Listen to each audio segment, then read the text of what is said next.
tell them what you special. She does real estate. Let's give them your story. Hold it up close to that. Okay. Can you hear me? Yeah. Okay. The shortest version of our story is we met Ron in 2013. We went to a quick start, which Brandon gave for me for my birthday. So he wanted to buy it on eBay or online or somewhere, and I said, no, you asked me what I wanted. I wanted to go see Ron live. There just can't, there's got to be something to this. We left Quick Start the first day, and I went back to the hotel room and cried my eyes out because we were in the midst of doing a handful of rehabs, and it was miserable. Prior to being there, I had gotten divorced, filed bankruptcy. I had no money, no credit. I was working a day job, 2 kids. It was miserable. So I cried my eyes out like, this is the answer. We can do something with this. So we left. That was in October of 13. We came back here in Jacksonville in 2013 in this room, in this hotel. Really? Yep. And we bought mentoring at that event. And Brandon says, oh, we'll start that like in April. That'll be a good time. And I said, we're starting January 1st. So we did 37 deals that first year with our mentor and got those under our belt. And what we realized in that process was we had a little niche market around our campus that we call student housing. So about 70% of the kids who go to college these days cannot live in the dorms. There's no space for them. We get 2 to 3 times as much rent as the neighboring landlords. So if they have a little house that's around campus, they're probably getting about $750 or $800 for the whole house. And I put 4 people in that house, 1 per bedroom, and I charge between $450 and $600 for the room. So I have about 140 tenants now. We have over 40 properties in our portfolio, and we did it with no money and no credit. So you take a house and you rent it out by the room.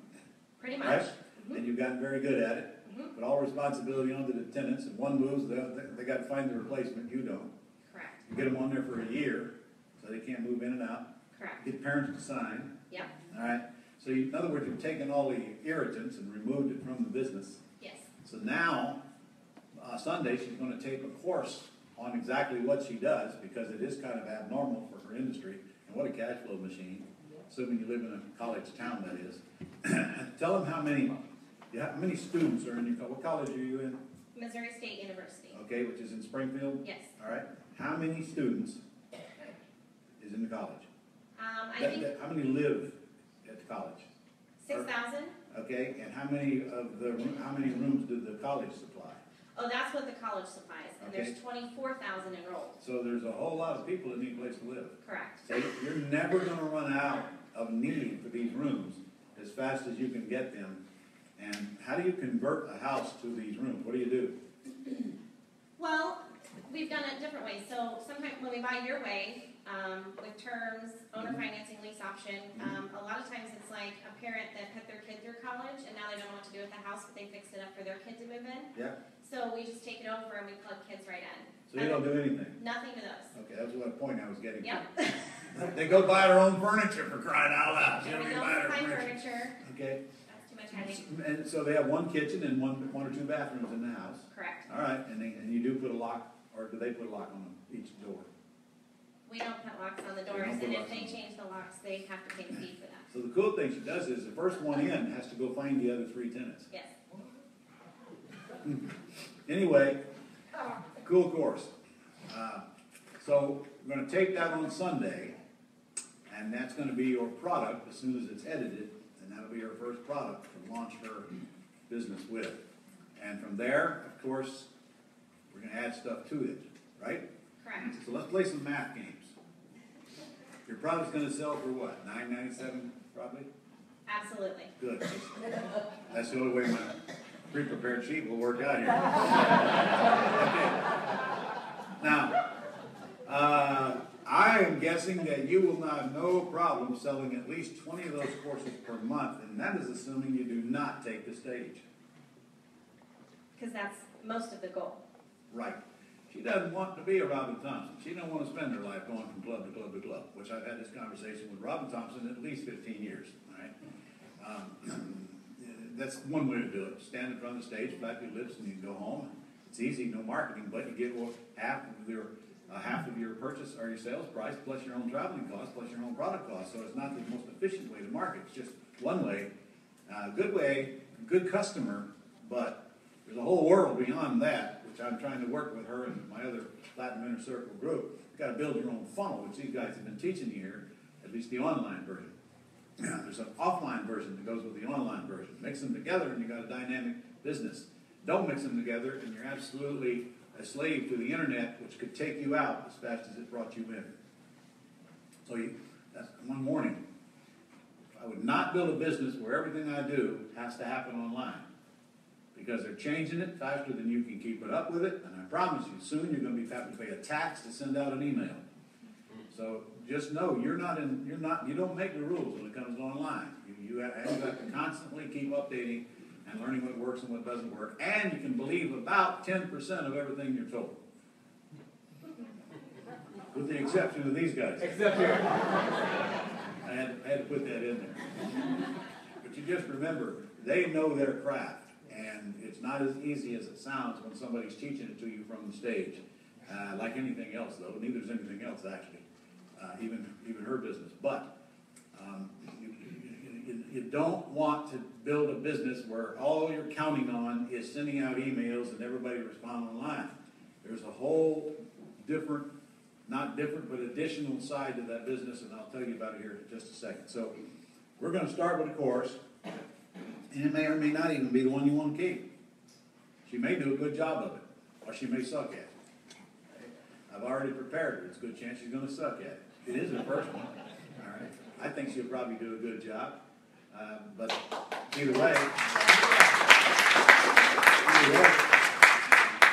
she's either going to use it for her course, or she'll do it again and fix it and tape it and use that. Either way. So, you think 20 a month is a reasonable thing once you get your pipeline set up? Yes, I do. And that's without standing on the stage? Yes. All right? So, you guys make notes, because I got no way to put this down on paper for you. Hold on. I'll write it on the board. Yeah, now worry about it. They can write. And in fact, if they can't, they don't care anyway. So if you sell 20 a month, that's 240 a year. Multiply that out, what you got? 240,000. Okay. You think she's going to create a course without backing it up with a boot camp? No, I won't let her. For pretty soon she's going to have a boot camp, isn't she? Okay. I'd guess maybe a $2,500 3-day boot camp. Wouldn't you agree? Absolutely. Okay.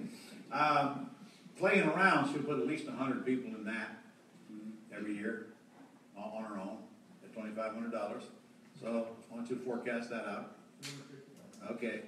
Now, I'm guessing before long she's also going to have some coaching to help people through this business. And I just say that's probably $10,000 item from you. Absolutely. Okay.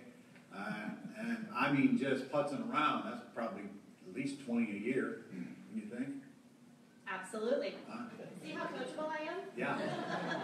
So multiply that out. Now, what do you got there total, folks?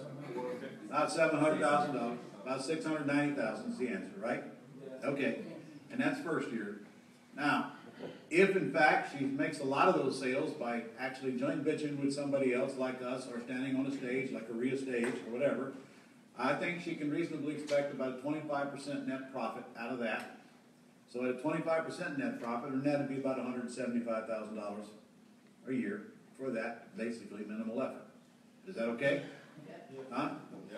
However, if she takes control and learns how to build her own funnel and create revenue on her own, and does not stand on the stage, she will probably net closer to 50% of that. Because let's make it, let's face it, marketing ain't free. One way or the other, you're going to pay. All right? So if she nets 50% of that, that's about $345,000 net now for her first year's endeavor. Now, what do you think is going to happen after she gets her first year under her belt? She learns a lot of cool stuff, and she also will expand her portfolio of products and services. And, see, remember this, you do not have to build products. You do not have to make products. You can always sell somebody else's product. And in fact, what are they doing right now? I didn't really come here to sell much today, which is totally unlike me. But don't worry, I'm going to sell something before I leave this stage. Just so you know.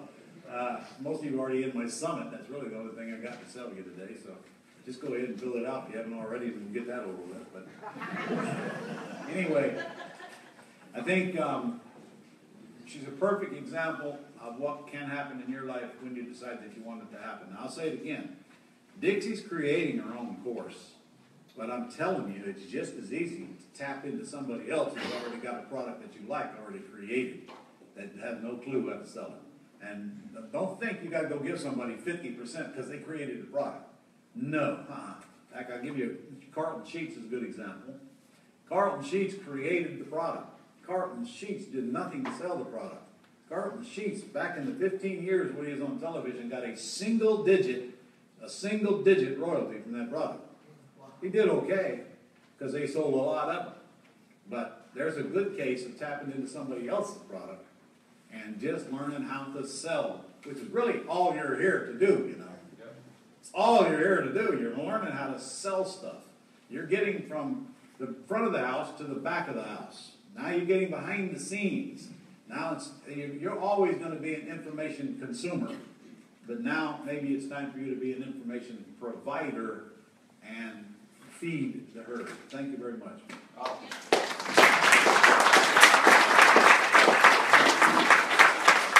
How many of you are going to go to her event next Sunday? That's all? Dixie? You probably ought to let these folks in for free, hadn't you?